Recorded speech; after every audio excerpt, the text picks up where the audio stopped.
আজকে আমি দেবতাদের শরীর আছে কিনা, মানুষের মতো শরীর আছে কিনা, এই নিয়ে কথা বলতে চাইছি। আমাদের উত্তর কিন্তু শেষ জায়গায় মানুষের মতোই শরীর, এটা বলবো। কিন্তু তার তো প্রমাণ সহ কথা বলতে হয়। বিশেষ করে আমাদের দেশ ধর্মের দেশ, আমাদের দেশ দর্শনের দেশ। সেই ধার্মিক দার্শনিকরা এটা মানেন কিনা, এটা যদি না মানেন তাহলে এটা থাকবে না, কিন্তু যদি মানেন তাহলে আপনাদেরও সেটা মানতে হবে, কারণ ঋষিমুনিরা বলেছেন সে কথা অমান্য করা যাবে না। ঘটনা হচ্ছে এ নিয়ে বহু চর্চা হতে পারে, দেবতাদের শরীর আছে কিনা। এই তর্ক আজকের নয়, এই তর্ক বেদের আমল থেকে চলছে। মানে ধরুন অন্তত খ্রিস্টপূর্ব সময় থেকে তো চলছে, যেটা তর্কটা চলছে কিন্তু ধরা যাক 3000 3500 বছর। কেন কি যে বৈদিক কোষকার যাস্কো এই নিয়ে কথাবার্তা তুলেছেন, কারণ তিনি পানিরও আগে, অর্থাৎ অন্তত খ্রিস্টপূর্ব 5ম শতাব্দী 6ষ্ঠ শতাব্দী হবে, সেই সময়ে কথা বলছেন যাস্কো। এবং তিনি বোধহয় প্রথম লোক যিনি এই দেবতাদের শরীর হয় কিনা, মানুষের মতোই শরীর হয় কিনা সেই নিয়ে আলোচনা করছেন। এবং লক্ষণীয় যে তিনি আলোচনা করার সময় জেনারেল যখন কথা বলছেন তখন বলছেন যে হ্যাঁ, দেবতাদের শরীর থাকতেও পারে আবার নাও পারে, কিন্তু এতটা বেশি আলোচনা করেছেন তখন বলতে হয় সেখানে পক্ষপাত তার এই দিকেই যে দেবতাদের শরীর আছে এবং মানুষের মতোই শরীর তাদের। এখন বৈদিক দেবতাদের শরীর কিরকম সেটা তো পরে বলে বোঝাতে হবে। সেটা মানে আমরা ওই যাস্কো থেকেই কথাটা শুরু করব, কেননা তিনি প্রথম ব্যক্তি যিনি দুটো বিকল্প দিয়েছেন যে দেবতাদের শরীর মানুষের মতো। পুরুষবিধা সু, এখানে পুরুষ বলতে কিন্তু ম্যান, মানুষ, এটা বুঝতে হবে, নর নারী ইত্যাদি নয়। এখানে পুরুষ মানে ম্যান, যেরকম ম্যান ইজ মর্টাল, আমরা আলাদা করে বলি না যে ওম্যান ইজ মর্টাল, সেই অর্থে কিন্তু মানুষের কথা ভাবতে হবে এখানে। এখন একই শরীরে মানে বেদ বর্ণিত যে আদিত্য সূর্যের বর্ণনা কিংবা ইন্দ্রের বর্ণনা ইত্যাদি যেসব আছে, সেখানে সেই বর্ণনাটাই তো ধরবেন যাস্কো। ফলে যাস্কো যেটা বলছেন তিনি একটা দুটো নয়, অন্তত 5টা রিজন দিচ্ছেন যাতে দেবতাদের শরীর আছে বলে এবং মানুষের মতোই শরীর আছে বলে তারা বলার চেষ্টা করছেন। বলছেন বেদে দেবতাদের যত স্তুতি প্রশংসা আছে সেগুলির ভাব এমন যেন এক অত্যন্ত চেতনধর্মী এবং শরীরী একজন দেবতার কাছে আবেদন নিবেদন পেশ করা হচ্ছে। অতএব দেবতাদের আকারটা একটা চেতন পুরুষের মতোই হবে, মানুষের মতোই হবে। দ্বিতীয়ত বলছেন মানুষের মধ্যে যেমন নামকরণ প্রথা চালু আছে, তেমনি দেবতাদেরও তো কত নাম, যেমন ইন্দ্র, যম, বরুণ বেদের মধ্যে, এরা এমনকি যমজ দেবতা অশ্বিনী কুমার তারাও আছেন। তবে এই যে নাম, এমনকি পরোক্ষপ্রিয়া দেবতা, হ্যাঁ, তারা এক নাম, নিজে একটা নামই পছন্দ করেন না, অন্য নামও থাকতে পারে, তাহলে একটা অন্য নামও যেখানে থাকতে পারে, এটাও মানুষের মতোই পরিকল্পনা। মানুষের একটা নাম থাকে না, একটা ডাক নাম থাকে, একটা ভালো নাম থাকে, আবার আরেকজন অন্যরকম ভাবে ডাকে, মানে তাকে তার দিদিমা একরকম ডাকে, ঠাকুমা একরকম ডাকে, এরকম কত রকমের নাম হয়, সেটাও মানুষের মতোই দেবতাদেরও আছে। যাস্কের তৃতীয় যুক্তি হলো অঙ্গ প্রত্যঙ্গ, হাত পা মাথার যে বিশেষত্ব, যেমন মানুষের কল্পনা করি তেমনি দেবতাদের একটা দেবতাকে দেখছি তাকে বলা হচ্ছে যেমন ইন্দ্র, কি সুন্দর তোমার হাত দুটি, হ্যাঁ, রেশ্মাত ইন্দ্র স্থবিরস্য বাহু, দৃঢ়মুষ্টিতে তুমি দুলোক ভুলোক ধারণ করে আছো। অথবা ইন্দ্রের কথা ছেড়ে দিলাম, তার চোয়াল থেকে আরম্ভ করে হাত পা পেট কিছু বাদ যায়নি। এমনকি কতটা মাংস খেলে তার পেটের একদিকটা ভরে, এরকম কথাও বেদের মধ্যে পাওয়া যাচ্ছে। তাহলে এই যে সমস্ত, এগুলো তো সব কিছুই যেরকম কবি ঋষিরা দর্শন করেছেন সেরকম বর্ণনা করেছেন। সূর্যের সোনার বরণ হাত একটা, আদিত্যের মুখমণ্ডল, মিত্রের চোখ, মিত্রা বরুণ যিনি আছেন তার মধ্যে মিত্র একজন দেবতা, যে মিত্রা যিনি আবিষ্ণাতে মিত্রা, আলটিমেটলি আহুরা মাজদা, তার চোখ। আর সবার উপরে আমাদের সেই, আমি বারবার যেটা বলে থাকি, তদ বিষ্ণু পরমং পদম। হ্যাঁ, তাহলে একটা পাও আছে। এই যে সমস্ত কিছু যুক্তি সাজানো হয়েছে, এটা সবসময় যে আমাদের দার্শনিকরাও তো আছেন, যেমন মীমাংসা দর্শন, পূর্ব মীমাংসা দর্শন, সেই সব মীমাংসাকাররা বলবেন যে দেখো এসব যুক্তি সাজাচ্ছ বটে, কিন্তু এইসব যুক্তি ধোপে টিকবে না। তারা দেবতাদের শরীর এরকম চেহারা অনুত্তম তারা বিশ্বাস করেন না। তারা আবার বলেন ওরা মন্ত্র মূর্তি, ও মন্ত্রের মধ্যে বলা হচ্ছে ওইটাই তার চেহারা, তার দেবতার আসল শরীর এটা তারা বিশ্বাস করেন না। তার পূর্বমীমাংসার যিনি দার্শনিক, বিখ্যাত দার্শনিক সবর স্বামী, তিনি প্রতিপক্ষের যুক্তি সাজিয়ে বলছেন যে হ্যাঁ, শ্রুতি স্মৃতি ইত্যাদির মধ্যে দেবতাদের অঙ্গ প্রত্যঙ্গে এত বর্ণনা দেখে এরকম কথা মনে হতেই পারে যে দেবতাদের শরীর মানুষের মতোই হবে। নইলে এই যে ইন্দ্রের ডান হাত বা বাঁ হাত এত সব বলছো, মানুষের চেহারা তো থাকলেই তবে না তার ডান হাত বাঁ হাত ইত্যাদি সম্ভব হবে। পুরুষ বিগ্রহস্য হি দক্ষিণা সব্যশ্চ হস্তৌ ভবতি। তিনি প্রথমে স্বীকার করে নিচ্ছেন, যেরকম উকিলরা প্রতিপক্ষের যুক্তি প্রথমে নিজেরাই আর একবার বলে নেন, তার গলা পেট চোখ পা এগুলো মানুষের চেহারারই প্রমাণ, অতএব দেবতাদের শরীর আছে এরকম মানতে হবে।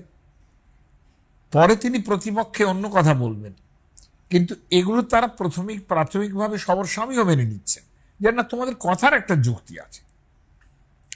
যাস্ক চতুর্থ প্রশ্ন যেটা করছেন কিংবা চতুর্থ সমাধান যেটা দিচ্ছেন, যে মন্ত্রবর্ণের মধ্যে ঋষি সোমরস প্রস্তুত করেছেন, ইন্দ্রের উদ্দেশ্যে বলছেন তুমি তাড়াতাড়ি এসো বাপু, তোমার দুটি ঘোড়া আছে, দুটি ঘোড়ার রথে জুতে নাও, অথবা তাড়াতাড়ির জন্য 6টি ঘোড়াও লাগাতে পারো, 8টা কিংবা 10টা ঘোড়াও লাগাতে পারো, কিন্তু তাড়াতাড়ি এসো। তাহলে এই যে মানুষের যেমন বাহন থাকে, তাহলে ইন্দ্রের যে 2টি ঘোড়া থেকে 10টা ঘোড়ার এসব আছে, তা সেসব তো একটা প্রমাণ করে যে তার ব্যাপারটা মানুষের মতোই হলো। কিংবা রথে করে যে পরিক্রমণ করা এগুলো মানুষের মতোই। এক একজনের অস্ত্র শস্ত্র, মানুষ কত রকম অস্ত্র ব্যবহার করে, কেউ মানে খুন খারাপের জন্য করে, আর দেবতারা শত্রু সাতলের জন্য করেন। ফলে তলোয়ারেরও অভাব নেই, ধনুকবাণেরও অভাব নেই, বজ্র পাশ দণ্ড কত কিছু দেবতাদের অস্ত্র, এগুলো মানুষের মতো। পঞ্চম যুক্তি, যে ক্রিয়াকর্মগুলি আছে, যেমন ধরুন খাওয়া, পান করা, যুদ্ধ করা, বধ করা, ঘোড়া চালানো, গর্জন করা, শোনা, দয়া করা, ঘুরে বেড়ানো, ক্রুদ্ধ হওয়া, খুশি হওয়া, হতাশ করা, বিয়ে করা, এমনকি পরকীয় বিয়ে করা, এরকম তাদের সঙ্গে থাকা। যেমন ইন্দ্রের ব্যাপারে বলা হচ্ছে তার একটা নামই হলো অহল্যাই জারহ। জারহ মানে উপপতি, তিনি অহল্যার জার, এই বলে তিনি বিখ্যাত হয়ে গেছেন। তিনি অহল্যা, গৌতম পত্নী অহল্যার মানে তাকে লঙ্ঘন করেছিলেন তিনি। ফলে এই যে দেবতাদের জীবন চালনার জন্য যে ক্রিয়াপদগুলি ব্যবহার হচ্ছে, সেগুলো মানুষের মধ্যেও আছে। কাজে কেন অবিশ্বাস করব যে দেবতাদের শরীর নেই মানুষের মতো? একই শরীরে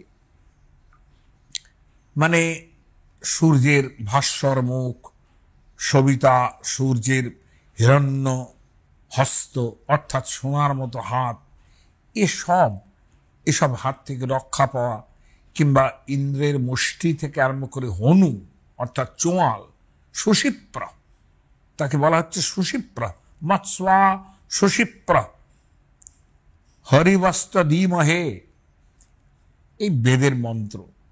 আর ইন্দ্র সূর্য সবারই যে এইভাবে একটা ব্যাপার, তাতে ভারী আশ্চর্য লাগবে যে তাহলে বৈদিক দেবতার ব্যাপারটা কি শুধুমাত্র যাস্ক, তাকে আমরা কতটা শ্রদ্ধা করি যে যিনি সমস্ত বেদের শব্দার্থ নিয়ে ভেবেছেন এবং একজন বড় দার্শনিক, তিনি কথা বলছেন, তার কথা তো মানতে হবে।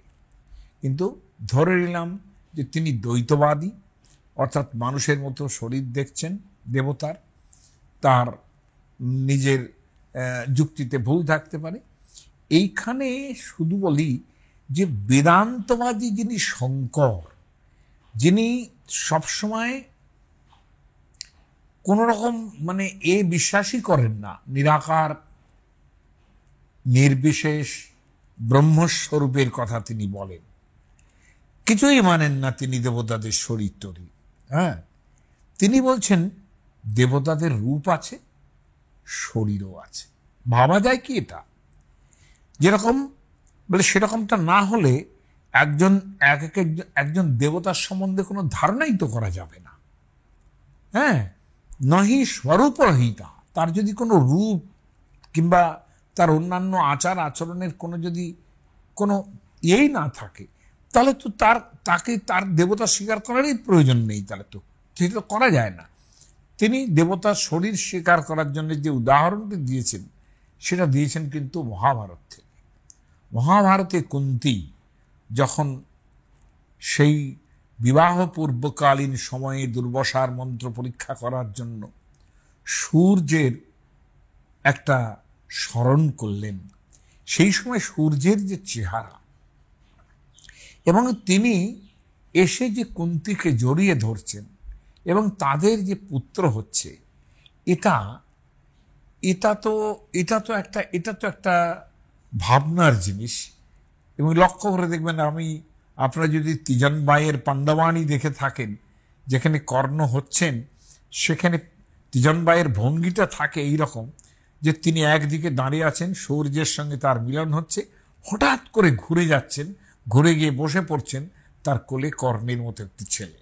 তো এই যে দেবতাদের চকিত মিলন, এটাও কিন্তু স্বীকার করছেন শঙ্করাচার্য। শঙ্করাচার্য বলছেন যে দেবতাদের মিলনও কিন্তু ওই রকম দীর্ঘস্থায়ী হয় না।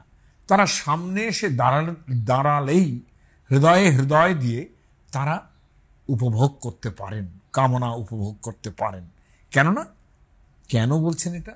বলছেন দেবতারা আর যাই হোক, তা মানুষের মতোই তাদের চেহারা হতে পারে, কাজকর্ম মানুষের মতো হতে পারে, কিন্তু তার উন্নততর জীব, কারণ তাদের জন্ম মরণও আছে।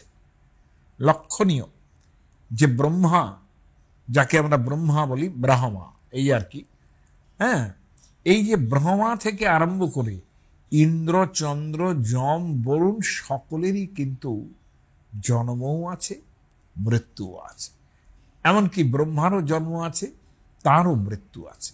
সেটা ভগবদ গীতায় একেবারে তার দিনক্ষণ মেপে দিয়েছেন যে ব্রহ্মার জীবন কতদিন থাকে, তার দিন রাত্রি, এবং একটা সময় মহাপ্রলয় যখন হয় তখন তার শেষ হয়ে যায়, এটাও বলা আছে। কিন্তু কাজেই কেন বুঝবেন আরো বেশি, যে তর্পণ যখন আমরা করি, এটা খেয়াল করবেন যে তিনিও যে মর্ত্য জীবের মতোই, তিনিও যে জন্ম মরণশীল, সেই কথাটা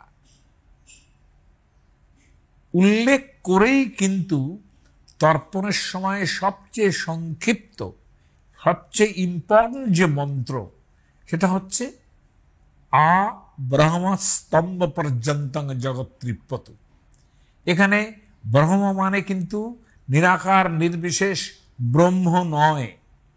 ব্রহ্মণ শব্দ তার এক বচনে ব্রহ্মা হয়, এবং ব্রহ্মার সঙ্গে যদি অন্য পদের সমাস হয় তাহলে আবার ব্রহ্মাটা ব্রহ্ম হয়ে যায়।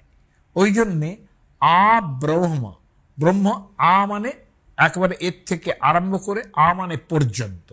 হ্যাঁ, আ ব্রহ্ম। যেমন আমি যদি বলি আশৈশব আমি এই খাবারটা খাচ্ছি, তাহলে আশৈশব মানে আমি শৈশব থেকে। তার মানে ব্রহ্ম থেকে, ব্রহ্মা থেকে স্তম্ভ পর্যন্তম, স্তম্ভ মানে তৃণগাছি, অর্থাৎ তখনও আমরা জানতাম যে তৃণের প্রাণ আছে, গাছের প্রাণ আছে। আ ব্রহ্ম স্তম্ভ পর্যন্তম জগৎ তৃপ্ত, এটা তর্পণের মন্ত্র। সেখানেও কিন্তু আমরা উল্লেখ করেছি যে ব্রহ্মা জন্ম মরণশীল, অথচ তার স্থান কতটা উচ্চে যে পরবর্তীকালে ব্রহ্মা বিষ্ণু মহেশ্বরের সঙ্গে, তিনি বিষ্ণু মহেশ্বরের সঙ্গে প্রায় একাকারের জায়গায় পৌঁছেছেন। কিন্তু এই যে ব্যাপারটা আমরা যে বলছি যে একটা সূর্য সপ্রেম আহ্বান করছেন শঙ্করাচার্য, শঙ্করাচার্য সেই উদাহরণটাই দিচ্ছেন যে তারা মানুষের মতো জীবই বটে, তবে উন্নততর জীব, অর্থাৎ ক্ষমতায়, বুদ্ধিতে, ঐশ্বর্যে তারা মানুষের থেকে অনেক অনেক বড়। ঠিক এই কথাটাই পৌরাণিকরা অন্যভাবে বলেছেন। ব্যাপারটা কি, ওই যে বললাম যে ব্রহ্মার মৃত্যু আছে, জন্ম আছে। দেখবেন খেয়াল করে, আমি ভাগবতের ব্রহ্মমোহন লীলা এখানে বর্ণনাই করতে চাই না, কেননা তাহলে আমি মুখর হয়ে পড়ব। কিন্তু একটা জায়গা আছে মহাভারতে যেখানে বলি বাসব সংবাদ, ইন্দ্রের সঙ্গে বলির কথা হচ্ছে। তিনি বলছেন যে বহুনি ইন্দ্রবতীতানি, তোমার মতো অনেকগুলো ইন্দ্র এর আগে ছিল। তার মানে ইন্দ্র ইজ এ ক্যাপাসিটি, এটা একটা উপাধি সেইখানে। এবং আরো লক্ষণীয় উল্লেখ করেছেন পৌরাণিকেরা, মহাভারত উল্লেখ করেছে যে পৃথিবীতে রাজা ছিলেন নহুষ, যিনি যজাতির পিতা। সেই যে নহুষ, তাকে কিন্তু স্বর্গে নিয়ে যাওয়া হয়েছিল ইন্দ্র হওয়ার জন্যে। তার মানে সোয়াপ, স্বর্গের দেবতা তিনি যেরকম মাটিতে আসেন নেমে, সেরকম একেবারে মর্তের মানুষ নহুষ, তিনিও কিন্তু স্বর্গে গেছেন রাজত্ব করতে। মানুষ যেসব কথা শঙ্করাচার্য বলছেন যে দেখো, মানুষ যেমন পূর্বজন্মের কথা স্মরণ করতে পারে না, অতএব এটা যদি বলি যে দেবতারাও পারেন না, তাহলে ভুল বলা হবে। ভুল এই জন্যে যে মানুষের চেয়ে তাদের ঐশ্বর্য অনেক বেশি। মহাপ্রলয়ে যখন সব নষ্ট হয়ে যায়, তখন পরমেশ্বরের অনুগ্রহ বিফল হয় না মোটেই। কিন্তু তিনি কি করেন, শঙ্কর বলছেন, শঙ্করাচার্য, মাথায় রাখুন শঙ্করাচার্য, যিনি কিছু মানেন না।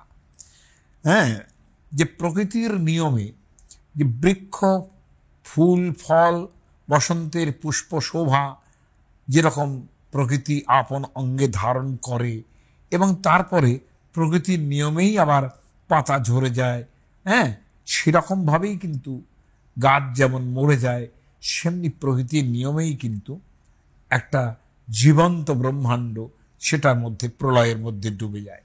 কিন্তু আগামী বসন্তে যেরকম আবার সেই গাছ ফুল ফলে শোভিত হয়, ঠিক সেই রকমভাবে বিধাতাও আবার পূর্ব পুণ্যের বশত তিনি আবার সৃষ্টির তপস্যায় বসেন।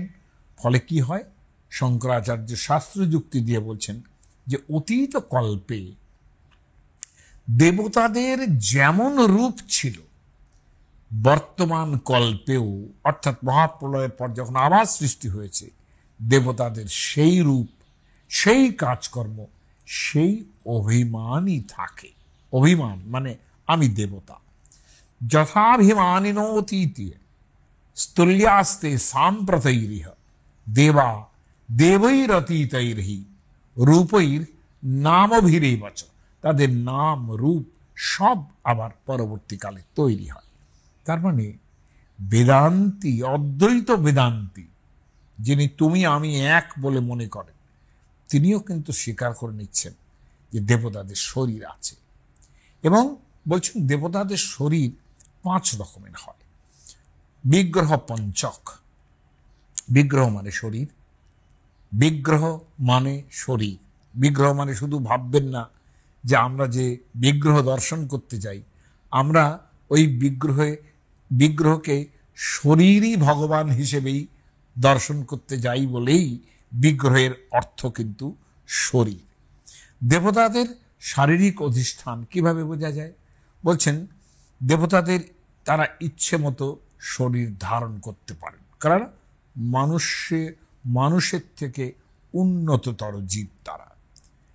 দ্বিতীয়ত, যজ্ঞে দেওয়া আহুতি বা হবির ভাগ, যে হবি মানে ঘি দিচ্ছি, সেটা তারা ভক্ষণ করতে পারেন।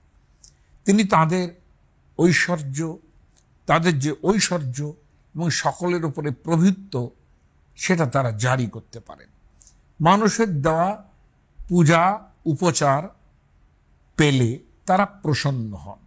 এবং 5, তারা মানুষের ক্রিয়াকর্মের ফল দিতে পারেন।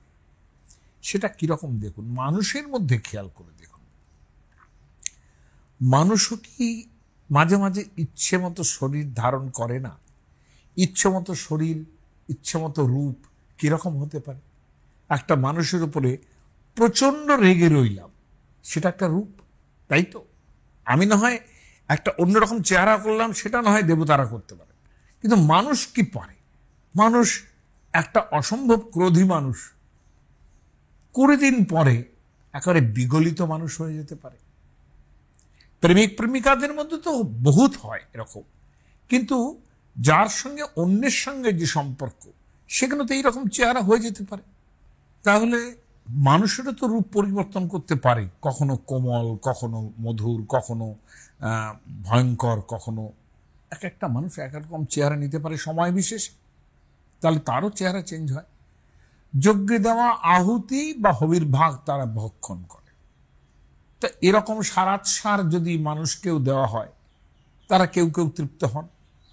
ওপর তলার মানুষকে যদি দেন, তাদের ঐশ্বর্য এবং প্রভুত্ব আছে।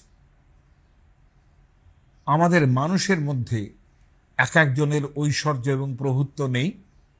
প্রভুত্ব মানে কি? মানে আমি করতে পারি, না করতে পারি, অন্যরকম করতে পারি। তাহলে যিনি বস, এরকম অনেক বসই আছেন, তিনি বলতে পারেন হ্যাঁ এটা করো, এটাই তোমার হবে। তিনি বলতে পারেন না, আমি ভেবেছিলাম তোমায় করব না। এমন করতে পারেন না, তোমাকে এইভাবে না করে অন্যভাবে করব। এটা তো ঈশ্বরত্বের লক্ষণ, যার জন্যেই কিন্তু রাসপঞ্চাধ্যায়ের শেষে যখন ঈশ্বর কি করতে পারেন না পারেন এই প্রসঙ্গ আসছে, সেখানে কিন্তু সুখদেব মহামণি বহু বচন ব্যবহার করছেন। ঈশ্বরানাং বচঃসত্যম, ঈশ্বরানাং। এখন ধর্ম ব্যতিক্রমোদৃষ্ট ঈশ্বরানাঞ্চ সাহসম, বলে কৃষ্ণ এরকম রাসলীলা করেছেন, কথা বলো না তোমরা।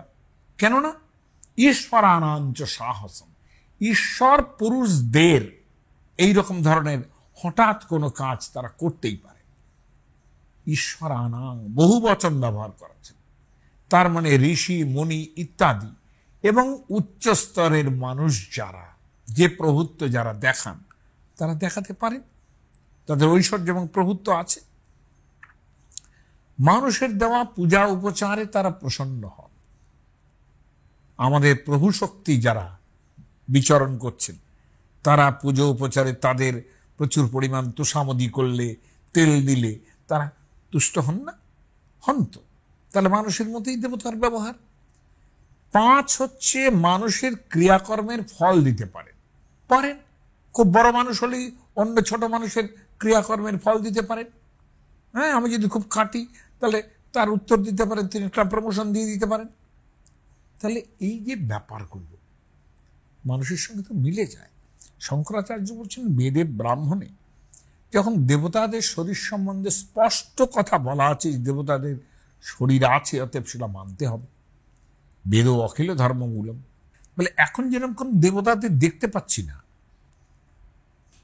তেমনি পরের কালেও, মানে সেই কালেও দেবতাদের দেখা যেত না। এরকম একটা প্রশ্ন তো তুলতে পারি। শঙ্করাচার্য বলছেন এটা কেমন যুক্তি হলো?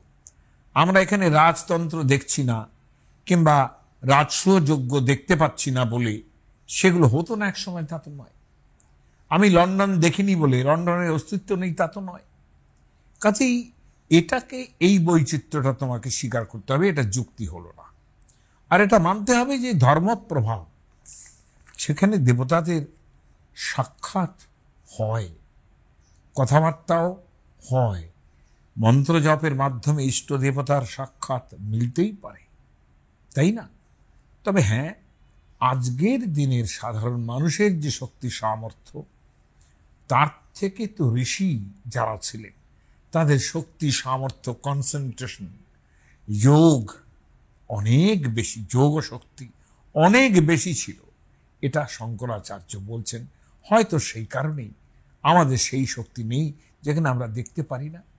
শঙ্করাচার্য আর একটা খুব ইম্পর্টেন্ট কথা বলছেন, বলছেন লোক প্রসিদ্ধি যেটা, সেখানেও তো অস্বীকার করতে পারি না দেবতাদের।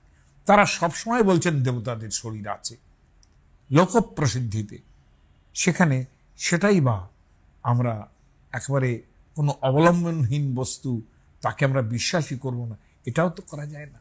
তার মানে ফোক ট্র্যাডিশন, সেখানে দেবতার যে স্থায়িত্বের কথা বলা হয় সেটাও আমরা অস্বীকার করতে পারি না। দেবতাদের শরীরের কথা বলার সঙ্গে সঙ্গে শঙ্করাচার্য কিন্তু তাদের মনুষ্য ভাব, মনুষ্য স্বভাবও স্বীকার করে নিচ্ছেন। তিনি ব্রহ্মসূত্রের ব্যাখ্যায় বলছেন একটা, যে মানুষের চেয়ে দেবতারা বেশি বুদ্ধিমান। হ্যাঁ, এখন সেখানে বৃহদারণ্যক উপনিষদের টিকায় ওই কথাটাই ভাবনা করে তিনি বলছেন যে, অথবা এই কথা বলা ভালো যে মানুষ ছাড়া দেবতা অসুরের কোনো অস্তিত্বই নেই। অর্থাৎ মানুষ বলেই আমরা দেবতাকেও এবং অসুরের অস্তিত্ব, অথবা ন দেবা অসুরাবা অন্যে কেচনে বিদ্যন্তে মনুষ্যেভ্য, মনুষ্য ছাড়া দেবতাও নেই, অসুরও নেই। মানুষের মধ্যেই যে ইন্দ্রিয় পরায়ণতা আছে, যা লোকোত্তর দেবতারা তাদের মধ্যেও সেরকম আছে, কিন্তু দেবতারা সেই ইন্দ্রিয় দমন ক্ষমতাও রাখেন। সেই ইন্দ্রিয় দমনের যে শক্তি, যেটা মানুষের থাকে না, সেটা তাদের হাজার হাজার গুণ বেশি আছে বলেই তারা দেবতা। এবং অতি উত্তম গুণের মাহাত্ম্যে যখন দেবতা পরিপূর্ণ হয়ে যান, যখন দেবত্ব লাভ করেন এইভাবে, সেখানে কিন্তু এটা মানতে হবে যে তার যখন সম্পূর্ণ লাভ হয়ে যায়, তিনি যদি সম্পূর্ণ নিষ্কাম সেই জায়গায় দাঁড়িয়ে তপস্যার মাধ্যমে দেবত্ব লাভ করতে পারেন, তারপরে কিন্তু ভোগ করলেও কিচ্ছু আসে যায় না। যেমন মুনি ঋষিদের ক্ষেত্রেও আমরা দেখেছি, তারা তপস্যা করেন, তার মধ্যে তাদের এই অপ্সরা আসছে, তাদের মন ভুলে যাচ্ছে, ওতে তাদের কিচ্ছু আসে যায় না, কারণ ওটার কোনো মূল্যই নেই। যার জন্যে পৌরাণিকদের কথাটা বোধহয় আমাদের বিশ্বাস করা ভালো।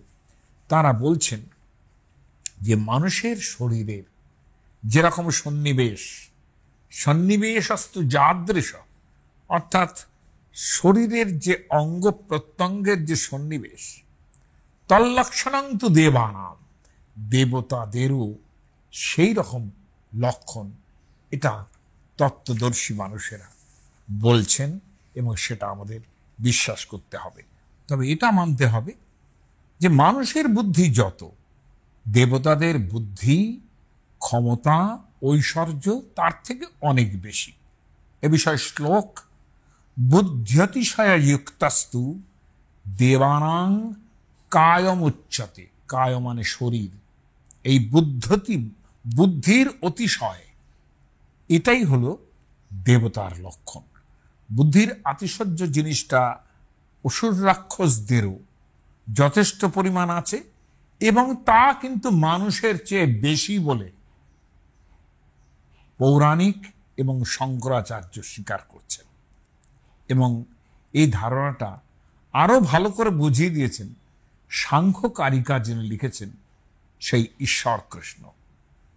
আমরা অত ডিটেলসে যাচ্ছি না, কিন্তু আমি এই যুক্তিতে আমি আবারও বলি যে রামচন্দ্র, কৃষ্ণ, শিব, দুর্গা এদের আমি অনেক উচ্চ স্থানে রাখি, কিন্তু একই সঙ্গে বলি যেহেতু চৈতন্য মহাপ্রভুকে আমরা ধরাধামে দেখেছি, যেহেতু রামকৃষ্ণ দেবকে আমরা ধরাধামে দেখেছি, যারা অবতার প্রমাণ পুরুষ, তারা যদি ভগবানের মতো পূজ্য হন আমাদের কাছে, কেমন করে না বলতে পারি এটা যে রামচন্দ্র, কৃষ্ণ, বুদ্ধ, যেহেতু বুদ্ধও ছিলেন সেটা প্রমাণিত সত্য, এইসব দেবতা পুরুষেরা কখনো মর্তে ঐতিহাসিকভাবে ছিলেন, কিন্তু তাদের এমনই গুণ, এমনই ক্ষমতা, এমনই ঐশ্বর্য যে তারা দেবত্ব কেন, তারা পরমেশ্বরের পদবিতে উপস্থিত হয়েছেন, তারা ব্রহ্মস্বরূপতায় প্রতিষ্ঠিত হয়েছেন। কিন্তু তারাও যেই ধরাধামে ছিলেন না, এটা কিন্তু আমি মনে করি না।